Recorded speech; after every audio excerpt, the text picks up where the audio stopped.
오늘은 제가 이걸 올릴까 말까 했는데 그래도 아는 게 좋을 것 같아갖고 올립니다. 이 몰라서 못 받는 자가격리 지원금에 대해서 오늘 어떻게 자가격리 지원금 받는지 말씀드리도록 할게요. 실제로 제가 작년 11월 달에 자가격리를 했었어요. 이게 정말 의도치 않게 했었는데 그때 관련된 내용을 영상으로 찍을까 하다가 이게 뭐 귀찮아서 시간이 흘렀고 결국 자가격리 지원금을 타긴 했는데 그거에 대해서 올릴까 하다가 다 알겠지 했거든요. 근데 이게 진짜 몰라서 못 받는 격리 지원금이더라고요. 사실 제가 격리가 됐을 때 당황스러웠지만 거의 집에서 업무를 보기 때문에 별 문제가 없었는데 사람들한테 그래도 격리가 됐다 보니까 막 문자도 하고 그랬거든요. 근데 다들 걱정해 주는데 어떤 사람이 되게 축하한다고 문자가 온 거예요. 그래서 사실 당황스러웠지만 되게 긍정적인 마음을 갖고 있는 저로서는 그럴 수도 있지 하고 그랬더니 그 얘기를 해주더라고요. 그래서 되게 고마웠어요. 뭐 그분이 제 영상 찍을 때도 조언을 가끔 해주시는데 쓸데없는 얘기하지 말고 본론만 말하라고 해서 뭐 그분 이름 뭐 언급하지 않고 그냥 넘어가도록 할게요. 자, 격리가 되면은 격리 통지서가 날라옵니다. 그냥 14일 모두 기준에서 받는 게 아니라 그냥 격리서 통지서에 나와 있는 날짜 순서대로 하는 거고, 이 격리가 되면은 지원금이 얼마나 나오냐, 이 가족 구성원이 어떻게 되느냐에 달라요. 1인 같은 경우는 보통 45만 4천 원 정도 나오고 2인 같은 경우는 77만 4천 원인가 정도 나오고 2인은 100만 원 조금 더 나오는 것 같아요. 3인 가족은. 근데 이제 저 같은 경우는 3인 가족이었거든요. 그래서 격리되고 나서 이제 다 끝나고 난 다음에 이제 음성 확인 받고 나서 동사무소에 갔어요. 어떤 게 필요하냐 지금 바로 설명드릴게요. 이 보시면은 격리 통지서 이렇게 나오게 있거든요. 격리 통지서 가지고 그다음에 신분증 가지고 주민등록 등본을 가지고서 그 본인 사는 곳 관할 동사무소로 찾아가세요. 그러시면은 그쪽 동사무소에서 알아서 해줍니다. 일단은 뭐 주민등록 등본 같은 경우는 동사무소 가서 띄는 거잖아요. 그냥 가서 하시면 되는데 저 같은 경우는 갔더니 동사무소 그냥 안 떼도 동사무소래. 등본 안 떼도 된다고 해서 그냥 했는데 가서 뭐 작성만 하시면 되세요. 거기 관련된 거 내용들 써오면 되고요. 저 같은 경우는 3인이라서 제가 이거 원래 증명하려고 보여드리려고 했는데 생각해보니까 지금 그 카메라 갖고서 지금 이걸 찍고 있네요. 정말 단순하고 참 바보 같습니다. 어쨌든 저는 66만 4천 원인가 이렇게 받았어요. 저희 가족이 3인인데 제가 실제로 격리한 거는 11월 28일부터 12월 6일까지 하니까 11월 31일까지잖아요. 그러니까 28, 29, 30, 1, 2, 3, 4, 5, 6. 총 9일이에요. 9일을 1회 계산해가지고 금액이 계산이 됩니다. 만약에 3인 가족이 막 100 얼마면은 100 얼마 나누기 14일을 하고서 1회 계산이잖아요. 그 금액 곱하기 저 같은 게 9일이니까 곱하기 9를 한 거예요. 그래가지고 제가 그때 잠시만요. 100만 원이라고 해볼게요. 100 나누기 14일 하면은 대략 7만 1천 원 정도 나오거든요. 7만 1천 원 곱하기 9일 하니까 64만 얼마 이렇게 입금을 받았어요. 제가 마지막에 제가 입금 받았던 거 한번 올려드릴게요.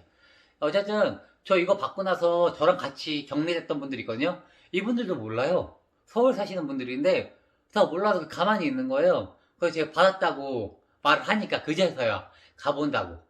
이렇게 정말 사람들이 관심이 없어요. 제 동사무소 가서도 물어봤거든요. 이거 뭐 알아보니까 들어보니까 격리 지원금이 있다는데 왜 이런 부분 말을 안 해주나 했더니 이게 다 뭐 나간대요. 근데 저 받은 게 없거든요.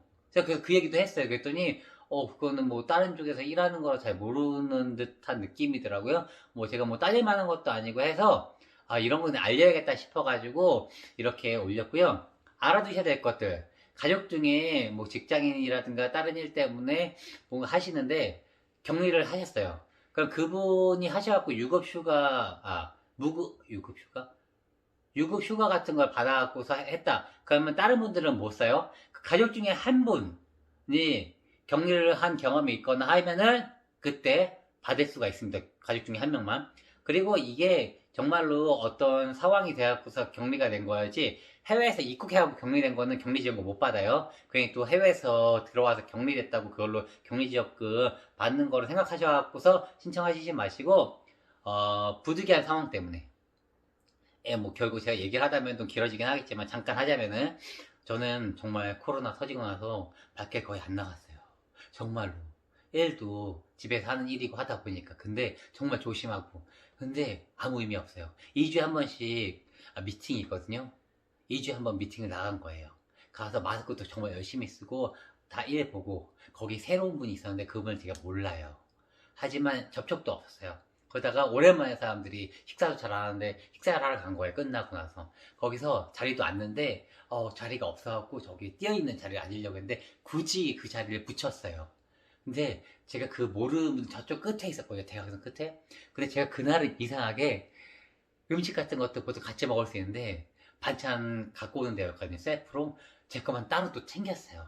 물론 다른 분 거 다 챙겨다 주고 제 것만 또 따로 챙겨갖고 이렇게 음식 같은 것도 겹치지 않게 잘 먹었는데, 나중에 그 12월 28일인가 연락이 온 거예요. 누구랑 밥 먹었냐, 어디서.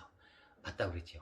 그분 접촉도 안 하고 말도 한 번도 안 하고 그냥 처음 보는 분이라고 했는데, 식사 같이 했냐고. 식사를 했지만 다른 테이블이긴 했는데 다시 붙였다 하더니, 정말 저기 멀리 있었다고, 대각선에. 그랬더니 마스크 띄고 먹었죠. 당연히 마스크 띄고 먹죠. 빼고 먹죠.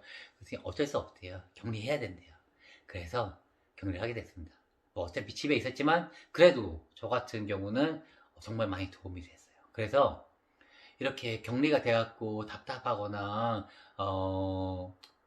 밖에 못 나가서 답답하거나 또 여러 가지로 문제가 있으신 분도 있을 거예요. 저야 뭐 그냥 이렇게 넘어갔지만 다른 분들이, 회사 다니는 분들은 회사에서 또 얼마나 찝찝해 하겠어요. 이런 게 있다고 하더라고요. 그런 분들 작게나마 이렇게 도움이 될 수 있으면 하는데, 이런 정보를 모르면은 또 받아야 될 걸 못 받아요. 그래서 몰라서 못 받는 이 자가격리 지원금, 만약에 혹시라도 말을 못하고 남들한테 말을 못하고 속으로 끙끙 앓는 자가격리 하고 계시는 분들이 있다면은 영상 보고 꼭 격리지원금 신청해서 도움이 되셨으면 좋겠습니다.